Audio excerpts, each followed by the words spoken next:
All I got is a red guitar, 3 chords, and the truth. This Bob Dylan song is, in my view, a perfect metaphor for moral design and its challenges. Imagine that the guitar resembles new technology. The 3 chords are possible moral programming solutions that can be used to play this new technology. And the truth is an unreachable moral state that we desperately seek, but is hard to find when we morally design new technology. Ladies and gentlemen, welcome to my inaugural speech. It is an honor to introduce our new professorship of moral design strategy. Let's start with the guitar. The acoustic guitar isn't very loud. It suits a campfire song, but has no effect when played on a large stage in front of a crowd of dancing and cheering fans. When we use an amplifier to turn the acoustic guitar into an electric guitar, it will amplify each chord. The beautiful sounds, but also the dissonant and uncomfortable chords you play. The amplifier is a technological solution for a problem. It is also another metaphor for what technology is, an amplifier that can be used in good ways and bad ways. It is also important to establish that technology is never without value. The designer of the amplifier has a motive for designing new products and an agenda for creating new technologies. For instance, it is difficult to play a flamenco guitar on a heavy metal amplifier. In other words, the motive of the designer plays a role in how technology can work. And this motive is mostly far from neutral. Amplifiers can be designed to sound as loud as possible, as warm as possible, or as trashy as possible. Also, the mere existence of the amplifier can change the music scene beyond the intention of the designer of the amplifier. Take the rotating Leslie speaker used in many Beatles recordings. This usage was never foreseen by the creators of the equipment and profoundly changed the musical style of many music groups. Such new recording techniques also led to occasional social resistance. For instance, the famous backmasking, or playing song backwards, was invented by the same Beatles, but also led to sounds that some would classify as satanic. The values embodied in the new technology did not always match society's values. So, if we want to discuss the moral design of technology, we should reflect on what technology amplifies and how we can align the intended values of the designers with social values. Let us first discuss the amplifying role of technology. When we look at the world, there are various important societal changes we need to consider when we assess the amplifying role of technology. The most important are privatization and globalization. I'll explain this further. For various reasons, governments encourage privatization. The idea is simple. Private undertakings are more capable of offering social services since they are more able to work more efficiently compared to governmental institutions. Also, a business will come up with more creative and innovative solutions due to the pressure of competition. The promise is that in this privatized world, the end user will have more choice for the best price, resulting in a better and financially healthier welfare system. Whatever the effect or success of privatization is, it undeniably leads to a change in moral perception on both the side of the supplier and the end user. A government is simply led by different values compared to a business organization. Where a government primarily acts in support of public interest, a business is led by private interest. Where previous public services, such as healthcare, public transport, or energy supply, are now provided by private organizations, we have to ask ourselves how the public interest is served and how public values are protected by these private organizations. It becomes even more complicated when complex technologies are used by businesses to realize public values, such as the use of predictive technologies in healthcare and healthcare insurances. When complex technology is used, the citizen will find it harder to democratically control governments. For instance, it appeared to be difficult for citizens to review the use of advanced surveillance systems for city safety in Roermond. Furthermore, consumers will not easily use their buying power to make sure businesses behave ethically when they do not know exactly how the involved technology works. For instance, consumers are usually more than willing to give up some of their privacy in exchange for a social media profile or access to a web shop, mostly due to a lack of knowledge in how the related algorithms work. All this leads to a knowledge gap and a power gap between the individual and the institution, amplifying the effects of distrust and the feeling of dependence, where individual choice no longer has a significant or relevant influence. Now, let's discuss globalization. Especially economic and technological globalization has a fading effect on borders between nations. This enables us to do business on a worldwide scale, which leads to more intense competition, larger markets, and larger businesses. One of the most important pitfalls of such a system is called regulatory competition. This means that nations that have the most flexible or fewer regulations regarding, for example, data protection, sustainability, or labor laws will attract most business, including tech businesses.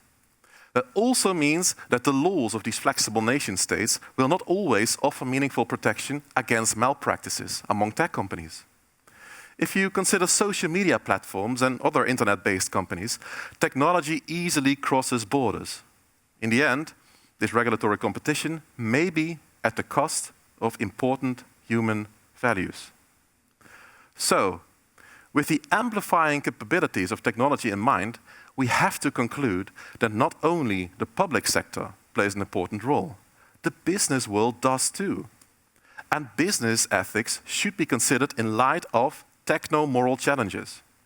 That is why this research group operates in both the public and the private domain, especially in our Brainport region, where technology development is our trademark. It is a necessity. We also need to build another bridge, that is, between the economic domain and that of technology. I have noticed that ethics is high on the agenda in both domains. However, being an agenda item isn't enough. We need to act. That is why our professorship is part of Fonte School of Business and Communication, but is also composed of researchers from our School of ICT. Remarkably, the domains use different jargon. In managerial language, we speak of concepts like the triple bottom line, corporate social responsibility, and external cost accounting. In technoethics, we speak of internal and external values of technology, or perhaps intended, embodied, and realized values of technology. What both domains have in common is that until now, the ethical discourse has had an inward focus. In the economic domain, the language is managerial and there is a focus on internal company processes. In the technological domain, the focus is on the internal values of technology and not so much on societal values. It is our ambition to build a bridge between the two domains, combining the best of these worlds and internalize societal values when we innovate technology. Let us zoom in on the designer's choice. In the metaphor of the guitar, this is about the intention of the designer when designing the guitar. In general, there is value judgment in the designer's choice, one way or another.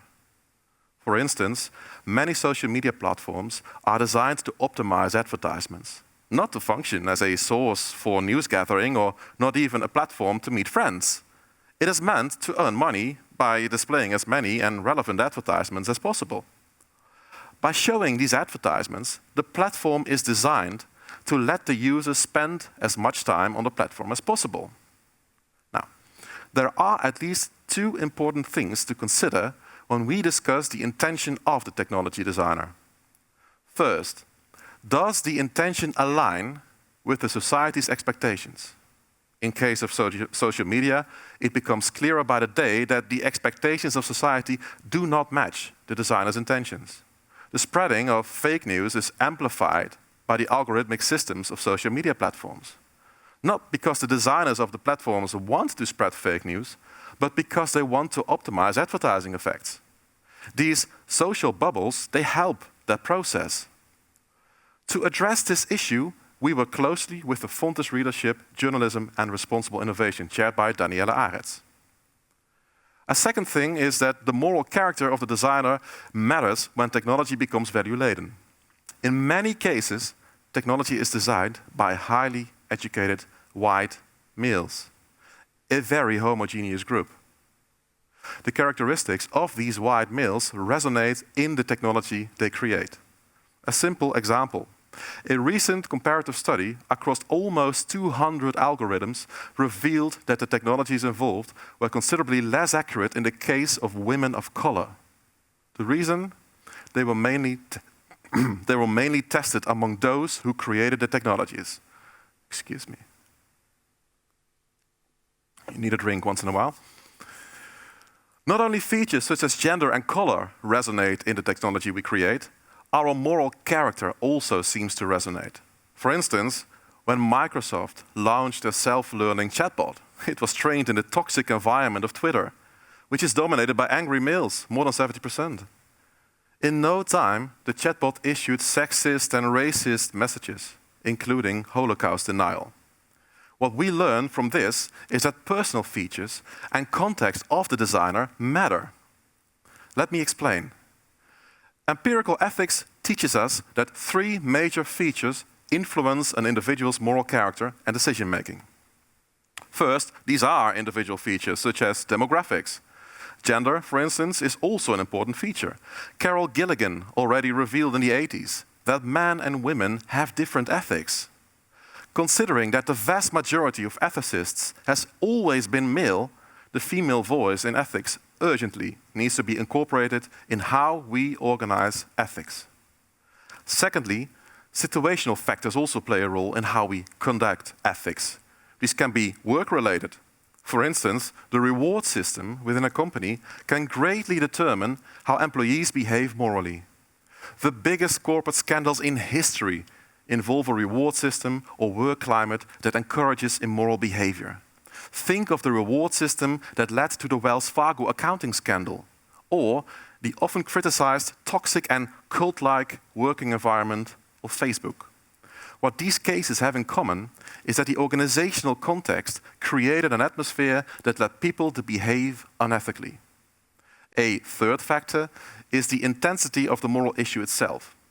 When moral consequences are not near to the designer or designers feel they have a limited influence on the moral issue, the eagerness to take a moral responsibility will simply decrease.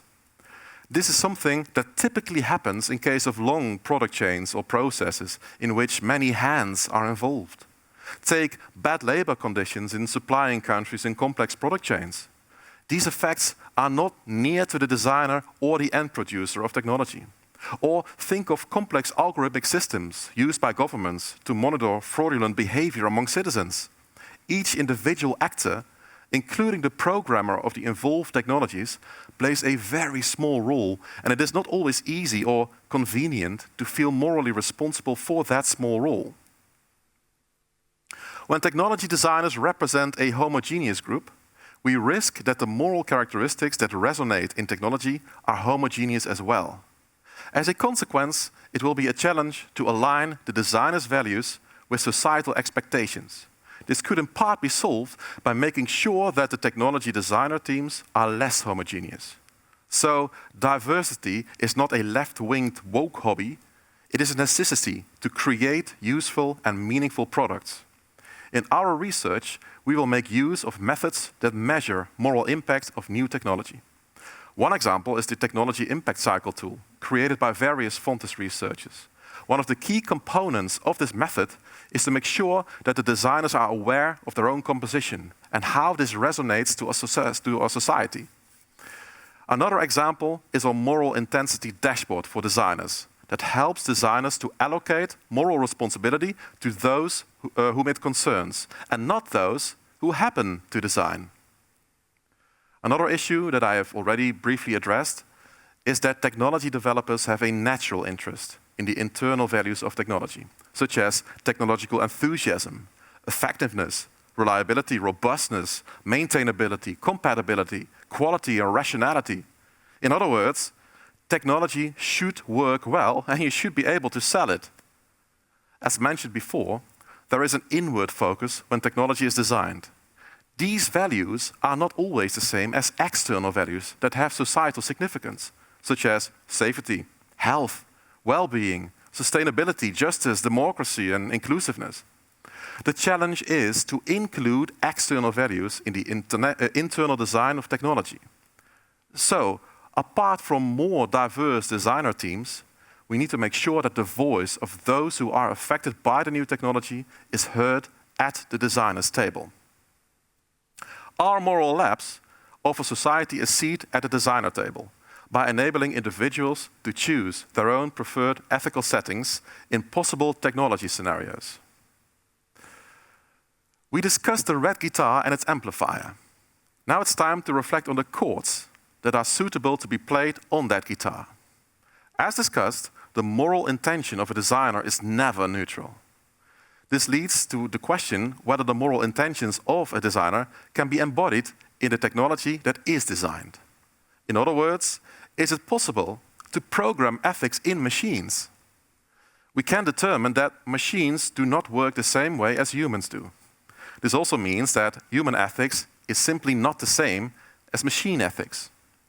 For example, programming a self-driving vehicle entails many ethical questions. When confronted with a crash, how can a designer program the car to respond to that crash? What would you consider to be more ethical? Hitting the older man that will die anyway within a couple of years, or hitting a younger man that has his whole life ahead of him? Is moral programming like this Thomas the Tank Engine puzzle? There are 6 ways of doing it right. But are those 6 ways mutually exclusive, or can we combine ethical viewpoints and still create a meaningful moral programming solution? Or, to use the guitar example, can we play one chord on the guitar at a time, or can we combine chords? One thing is certain: the more complicated technology gets, the higher the risk of failed value alignment. The intention of the designer gets simply lost in technological translation, and the outcome of the programming works counterproductive. Another example I'd like to use here is the paperclip maximizer, coined by Nick Bostrom. The question is, what if we ask artificial intelligence to produce as many paperclips as possible without a safety net? It will probably end up destroying all human life on Earth and transform this planet into one big paperclip factory. Each human being will understand the context of this request: produce as many paperclips as possible, and recognize that paperclips only have meaning when they can be put to good use by humans, and that it is not allowable to destroy life in the pursuit of that paperclip production. But AI does not see that, unless you instruct it precisely. So we can ask ourselves the following question: is technology morally charged, or is technology just a tool, depending on those who design or use it, and therefore morally neutral? The answer to that question has been disputed since Plato and Aristotle.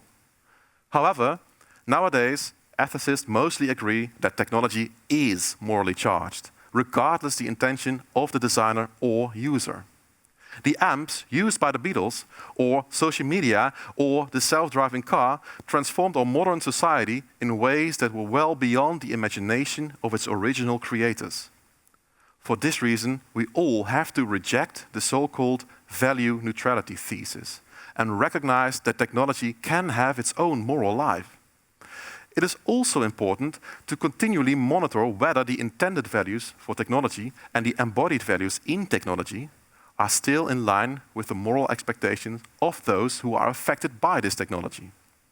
If the red guitar is designed to play certain chords, we need to make sure that these chords continue to sound great.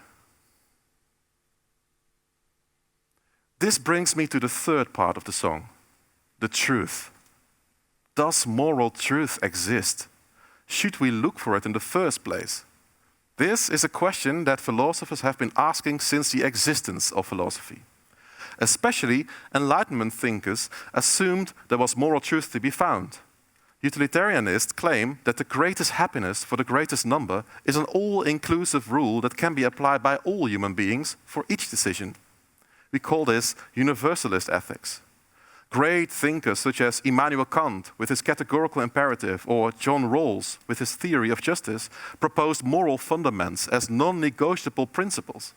This is called moral absolutism. There is, however, more to how morality works. As we have seen, individuals do not base their ethics on such theories, but are led by different considerations. This means that in practice, moral truth, if found at all, is more an individual than a collective affair. We therefore need to gain a better understanding of the moral solutions that individuals seek in technological solutions. We need to involve those who are affected by new technology in the design process at an early stage, interact with basic prototypes, and enable them to change the moral context to their personal liking. In a way, we need people to give us the building blocks of new technology. For example, imagine an HRM bot that can match perfect candidates with perfect jobs. What kind of data should be most important? Someone's CV, the red blocks, someone's social online behavior, the blue blocks, or perhaps even someone's DNA, the yellow blocks. This was one of our cases in the Moral Lab installation that we used during the Dutch Design Week in 2019 in collaboration with Designers Collective VR and the municipality of Eindhoven. We noticed that people have different thoughts about how candidates should be linked to jobs through automated processes. So how do we translate these insights into design principles when people have different ideas about moral design? In our methods, we use so-called Augmented Utilitarianism as a way to explore functional moral settings in technology. This is complemented by translating moral sentiments into new technology that is attuned to a personal value dictionary. Now, we not only know what people want in terms of moral solutions and why, we also understand the conflicting values between the solutions. For instance, in the design of surveillance camera systems, it is important to understand why people find privacy important. The word privacy does not give us too much information. The motivation to aim for privacy reveals a bit more. Do we find it important for personal security, for power over personal data, for realizing self-direction, or perhaps a more universal principle to guarantee equality? And if privacy is important, how does it relate to public security or to the well-being of others in our society? In understanding all this, we are much better equipped to create and explain moral choices in the design of our technology, as well as be more transparent about, for instance, our business models. We are also better equipped to understand who should decide on the morality of technology. Is it the designer team, the end user, or perhaps society as a whole through legislation?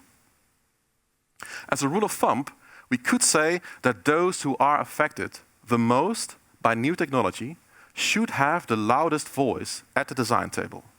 These could be individuals, but most of the time, this is a society-wide issue.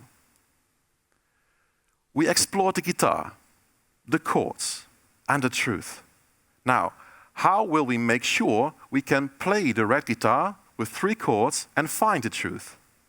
Our aim is to give the individual that is so often overlooked in design processes a structural voice at the design table of new technology. In doing so, we believe we can contribute to closing the trust gap between the individual and the institution that innovates or uses these new technologies. Therefore, one of our main goals concerns awareness and stretching moral imagination. We speak of new technologies and possible future moral challenges. To the average citizen, the possible future moral dilemmas that come with, say, the upcoming post-quantum transition sounds like alien language. Citizens have no idea what quantum technology entails in the first place. They cannot imagine what technology could look like when it is used and cannot envision the associated moral issues. If, for instance, quantum technology is widely used, there are serious security risks concerning banking. This would mean that citizens would require more advanced and expensive devices that not everyone can afford. It also means that citizens have to interact with different technologies to organize their personal finances, which is difficult when you are not technically oriented. And lastly, it also affects the privacy and autonomy of the individual. To tackle these issues, we design moral labs as a way to stretch the moral imagination of individuals, so that they become more aware of what the moral future could look like. In these moral labs, we want to primarily involve those who are most likely affected by the new technology. This means that sometimes we must literally bring our equipment to neighborhoods, as we did during our first Moral Data City Hunt. I will not be doing this research alone. Moral Design Strategy is a wonderful research group composed of very talented and warm people. They are the backbone of our activities and our moral compass. Together we will focus on 3 moral design challenges in the coming years. The first concerns moral design and democracy. We will develop methods and practices through which citizens can make their voice heard at the design table of new technology. The Moral Data City Hunt is an example of that. Our endeavors to morally design technological solutions to better deal with disinformation through social media networks is also an important part of this research pillar. Together with our colleagues from Innovative Journalism, we just received a research grant to explore how local media outlets can redesign their business models and align their online media with public values. The second challenge concerns applied human rights. What would happen if human rights are more than just legal concepts and become design principles? What will governance, products and services look like? A new book will be published this year by Wageningen Academic in which this is further explored. We are also part of the LME, Hogeschool Zuid and Maastricht University partnership. A partnership where we use moral labs to position moral product design in the health sector. And recently explored how we can program moral drones with applied human rights as design principles. Last but not least, we will focus on moral strategy and leadership. To be able to keep up with the pace of constant innovation, we do not always need solutions. Instead, we need strategies that enable us to stay on course with moral design. For instance, our Karen project, in collaboration with Ottawa University, is a good example of where we use a personal value dictionary to better understand memes. And how to respond to this when business or other entities get dragged into an online political discussion. What a team! I am happy to work with this ambitious group. We have so much plans and our enthusiasm continues to grow. Now, let's look ahead a bit. What would we like to see accomplished in 4 years' time? We want to make sure that the red guitar is amplified so that everyone can hear and enjoy the chords they love. We want to become a leading research actor in translating morality to design perspectives. We want to guarantee a seat at the designer's table for society. We will do this by helping businesses and governments to implement strategies of moral leadership in technology. One thing is crucial in this: never lose track of the hopes, fears, and moral gut feeling of those who are affected by the new technology you design or use. We want our initiatives to use design to stretch people's moral imagination and make them decide about future technologies, becoming a standard part of innovation processes. We are currently planning to organize moral city hunts each year, involving multiple cities and multiple stakeholders in and outside the Netherlands. This way, we not only learn from the moral particularities of neighborhoods, but also compare them with twin cities. Our moral labs can be built in many contexts. As we speak, we explore possibilities to build such labs for a soccer stadium, quantum technology applications in the financial sector, a city mobility app, healthcare apps, delivery drones, social media platforms, and data centers.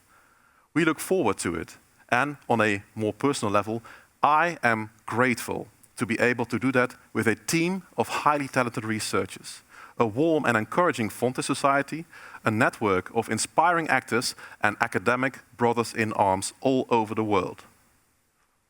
All I got is a red guitar, 3 chords, and the truth. All I got is a red guitar. Ik heb gezegd.